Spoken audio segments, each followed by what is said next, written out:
اوكي بسم الله الرحمن الرحيم الحمد لله رب العالمين والصلاة والسلام على سيدنا ونبينا محمد وعلى آله الطيبين الطاهرين واللعنة الدائمة الأبدية على أعدائهم أجمعين إلى قيام يوم الدين. We are going to continue the bahth on the A'lamiyya. So we're trying to finish, but the bahth has a lot of material. And for the Hawza students, it's very important when they attend this bahth. It's a bahth kharij of Sayyid al-Khoi. So when they attend like this kind of bahth, and this is an attempt to try to present it to the non-Arabic speaking students so that they are aware about the terminologies and the discussions, because what's happening now, because these deep level intellectual bahth are in Arabic language, the new generation, they are seeing the easy ijtihad and easy routes and easy things. So they don't know how much depth there is in a mainstream classical direction of Hausa, and how much this depth is let loose, okay, from those people who are claiming, everybody pops up and claims that he's a mujtahid, this Ayatollah, starts giving fatwas and flexibilities and releases. So what first of all, the main purpose of this bahth is because I am doing my review on the bahth of Sayyid al-Khoi. So I am benefiting from this bahth. That is number one. Number two is for those who are studying advanced Hausa studies, they're studying Ilm al-Usul, they're studying Maqasid, or they're even studying Lum'a, or they're studying Rasail, Halaq al-Thaniya, Halaq al-Thalitha of Shaykh Muhammad Baqir al-Sadr, or Ilm al-Rijal, Ilm al-Hadith. For them, many times my students, they ask me, where will we practice? Where will we practice? Like we studied Ilm al-Rijal, we studied Ilm al-Hadith, we studied Ilm al-Usul, we studied Mantiq. So now where are we are going to practice? So this is where it is practiced all together in an integrated form. And you know that nowadays the mode of learning and the method of learning is moving towards the integration, the integrated mode of learning. So therefore, going towards that direction of integrated mode of learning, many students, they benefit when we use these rules and regulations practically in the process of ijtihad. So this is a kind of ijtihad of Sayyid al-Khoi, which I'm trying to make it as simple as possible. And it's a big challenging thing to simplify the bahth of Sayyid al-Khoi, or to elaborate a bahth of somebody who was very giant.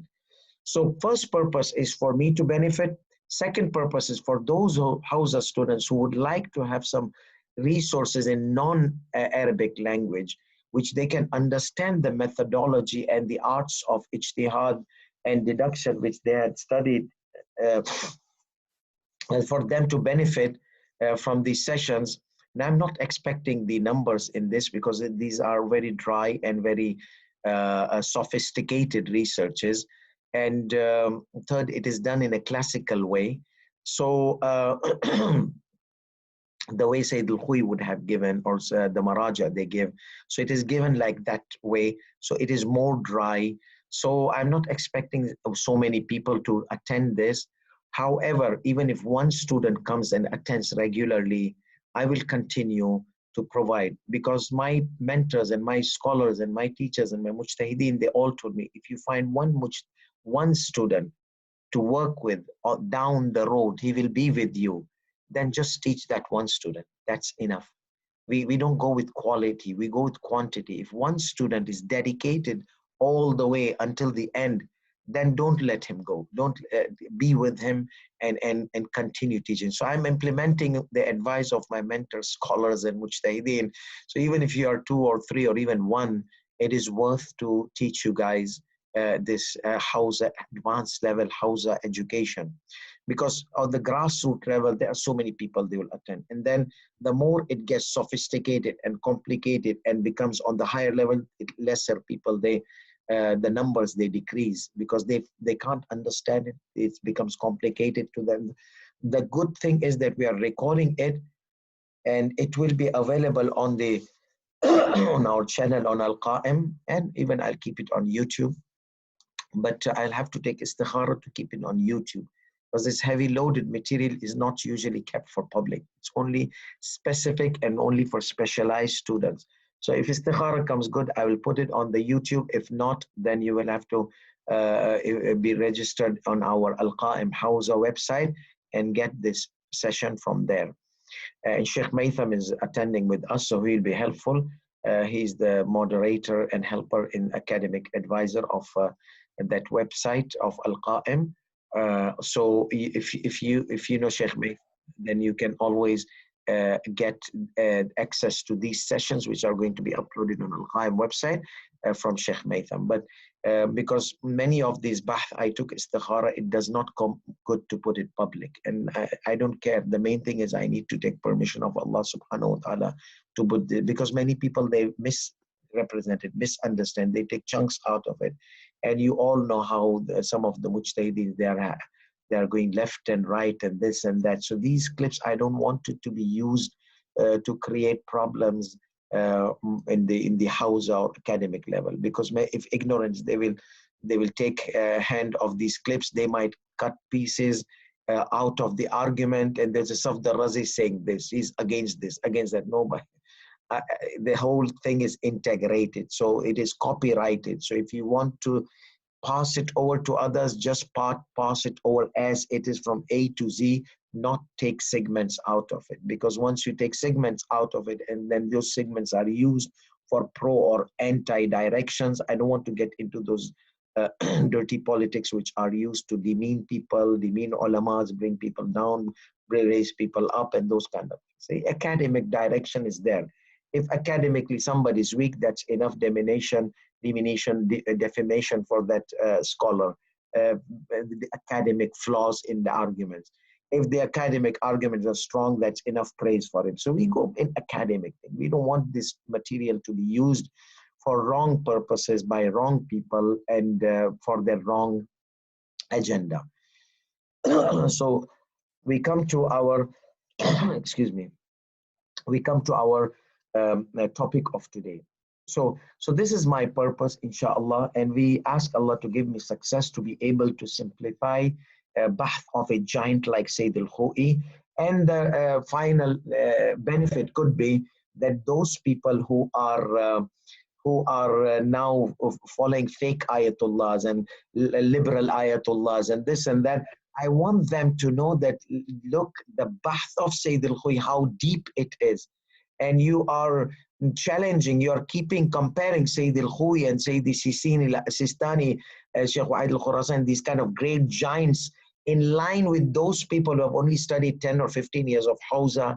So this can be a beneficial tool as well to let the people know that there's a lot of depth, there's a lot of logic, there's a lot of logical argument in the fatwas which are deduced by our mainstream maraja.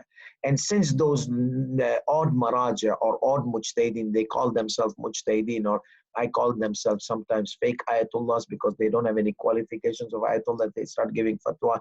I call them sometimes so-called ayatullahs.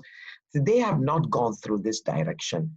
They don't have the depth of knowledge. So it is like knowing an excellent doctor and knowing somebody who just graduated from medical school, or that is if that person graduated and if he graduated from proper school. The way we are seeing now, so many, one guy pops up here, one guy pops up there, this is giving fatwas, that is giving fatwas. The midgets, I call them, those who have done master degrees, they start giving fatwas. So this direction is a dangerous direction. So maybe these kind of presentations are beneficial and helpful to stand against those directions, to defend the direction of mainstream, which is packed with a lot of intellectual arguments and logical directions. So that is that. Many people, they think, oh, Sayyid al-Khoi just gave fatwa like that out of nothing because he was in the mood of something. So these kind of a lot of attacks are happening on our mainstream marja'iyah just to justify their agenda and justify themselves in front of me, in the circle of the ignorant youth unfortunately, who can't distinguish from Hausa education, from non-Hausa education, from A'lamiyya, from non-A'lamiyya. They are dragged into this easy direction. They want easy religion, and these people are giving them easy religion.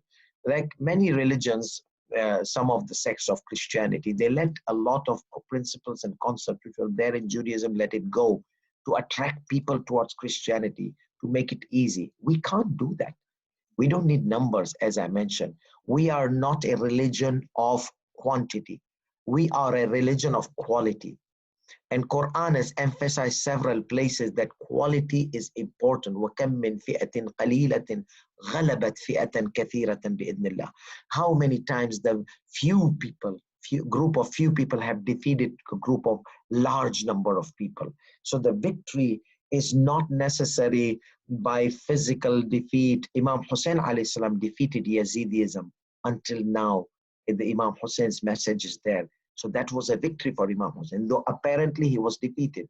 But initially, or in reality, he was the victorious. His system is until now, until the day of judgment. Whenever Yazidiyat is there, Husseiniyyat cries loudly, no to oppression, no to oppressor, no to oppressive regimes, no, no, no. So that is the kind of Islam is a quality religion and not quantity. We don't care about numbers. We don't want to compromise the principles of religion, principles of Islam in order to gain numbers. No, say the Sistani in black and white told them, if you don't want to do taqlid to me, find someone else. I did not force you to do taqlid to me. But this is my law. This is what I came from Quran and from Hadith and logical arguments. You don't want, that's fine. I did not force you. Nobody is interested. Like the right Maraja, they don't care. You do taqlid to them, they don't do taqlid to them. They have done their responsibility, provided you whatever they think that this is to be done. And this is the path to be followed.